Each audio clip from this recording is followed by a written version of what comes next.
If you have a fear of failure, listen to this section. She's talking about the fears of failure that came with her accomplishing her goals, one of them being to start a new blog and writing in general, because there's this fear of rejection. So starting my blog, for example, made me feel anxious, but deep down I knew I could do it and would very likely enjoy it once I'd overcome the initial intimidating hurdles. Pushing myself, I knew, would cause me serious discomfort. It's a secret of adulthood. Happiness doesn't always make you feel happy. When I thought about why I was sometimes reluctant to push myself, I realized that it was because I was afraid of failure. But in order to have more success, I needed to be willing to accept more failure. I remember the words of Robert Browning. But a man's reach should exceed his grasp, or what's a heaven for. To counteract this fear, I told myself, I enjoy the fun of failure. It's fun to fail. I kept repeating, it's part of being ambitious. It's part of being creative. If something is worth doing, it's worth doing badly. So I would venture to say that if you have this fear of failure, it's probably wrapped in the fact that what you're doing may not be what you actually want to do. Or if it is what you want to do, there's no enjoyment in it for you. And you only see the dread of, oh, I might mess up. I might fall. I might fail. So for example, let's use content creation because that's a hot topic.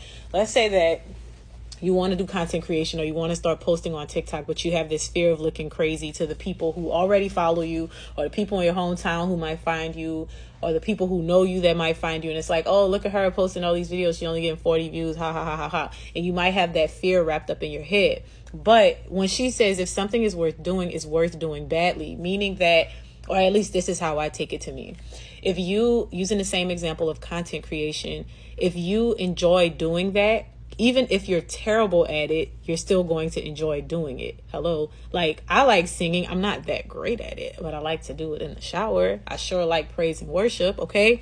But that doesn't mean that I have to go out and be this expert singer. I just have to sing and let it out. Right.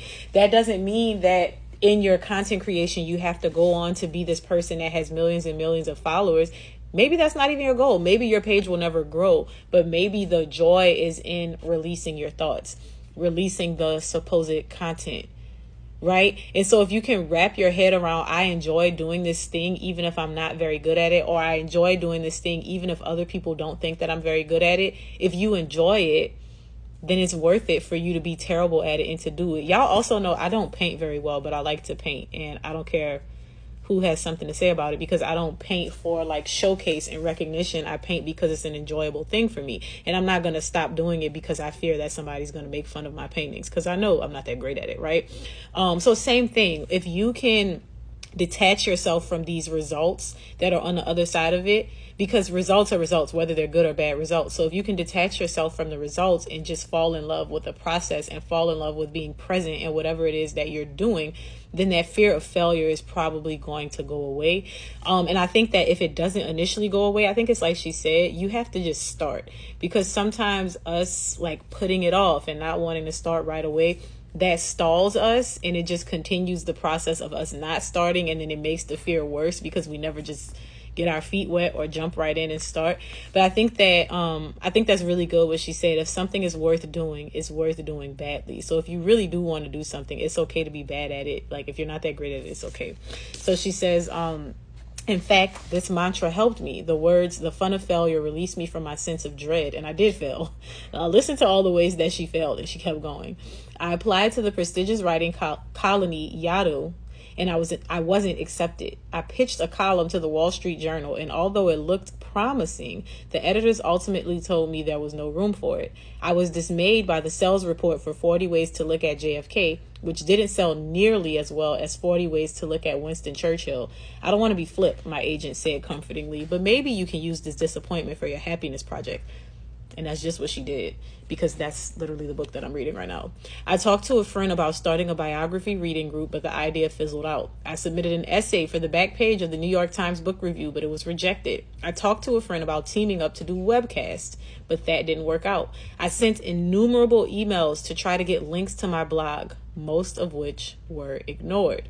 At the same time, risking failure gave me the opportunity to score some successes. I was invited to contribute to the enormously popular Huffington Post blog, and I started to get picked up by huge blogs such as Lifehack, Marginal Revolution. I was invited to join the Life Remix blog network. I wrote a piece about money and happiness for the Wall Street Journal, the same the same organization that didn't have space for her previous column. I started going to a monthly writers meeting. In the past, I think I might have shied away from pursuing these goals because I wouldn't have wanted to deal with rejection.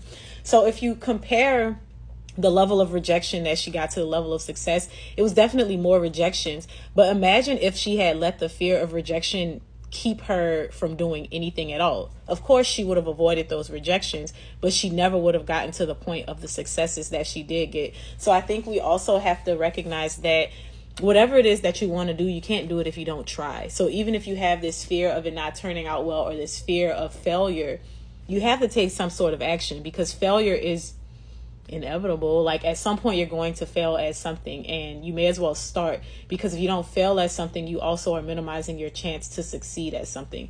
And I should sit and count the things, but I know that the things that did not work out for her in that season or in that point, it was more failures than it was successes. But if you listen to the successes, they were all worth it, because she got picked up by these bigger blogs, which I'm sure helped her blog to grow. She got picked up by the Huffington Post blog, and she got picked up by the Wall Street Journal, which, like I said, she had actually submitted one of her columns to the Wall Street Journal, but they didn't have the space for it, and so she ended up still getting to write for the Wall Street Journal. So she said, friends told me about similar shifts in thinking that had helped them. One friend said that in his office, whenever crisis strikes, he tells everyone, this is the fun part. Although I wasn't even halfway through my happiness project, I could already appreciate the feeling happier. That feeling happier made it easier for me to risk failure, or rather made it easier for me to embrace the fun of failure. A goal like launching a blog was made easier to tackle when I was in a happy frame of mind. Then once the blog was launched, it became an engine of happiness itself. The next section is called Ask for Help. I am going to do as many pieces of chapter 4 and 5 as I can, so that when we come back for book club on Thursday, we're just jumping into chapter 6.